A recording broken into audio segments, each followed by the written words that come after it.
après réaliser différents montages. Donc je commence par la première résistance de 33 ohms que je branche sur mon circuit comme ceci.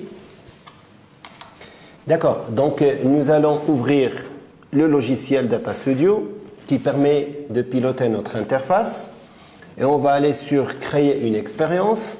Ensuite, on va cliquer sur la partie signal générateur. On va régler le signal triangulaire. Ensuite, on choisit 60 Hz et une amplitude de 3 volts. Alors, comme je veux représenter graphiquement la tension en fonction du courant, je vais faire apparaître le courant et la tension simultanément. Et je reviens vers mon graphe. Bien, alors je prends la tension et je la ramène, je la fais glisser vers mon graphe et je vois apparaître un graphe sur mon écran qui me permet la mesure. Aussi, je change l'axe des abscisses et je mets courant. Toujours, j'ai mon signal triangulaire, mon amplitude 3 volts et ma fréquence. Et je vais placer ma résistance et je démarre mon expérience. Alors, j'appuie sur Start et automatiquement, le graphe s'affiche et j'ai une courbe qui passe par l'origine.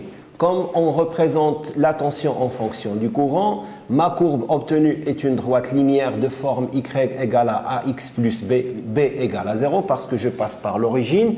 Je vais essayer de déterminer expérimentalement ma valeur. Donc j'ai le choix entre l'outil d'analyse sur le logiciel qui me permet de se déplacer tout au long de ma droite. Je prends 2 points que je peux repérer par XA, YA, XB, YB et je détermine ma pente. Au fait, si la droite Y égale à X plus B, A va être la pente et en comparaison avec la loi d'Ohm, j'aurai petit a est égal à la résistance. Mais j'ai aussi plus simple, je vais essayer d'utiliser l'outil régression et je vais directement utiliser la régression linéaire. Donc, quand j'utilise la régression linéaire, j'obtiens ce petit cadran et j'ai la valeur de la pente qui est égale à 33,3 plus ou moins 0,026 ohms.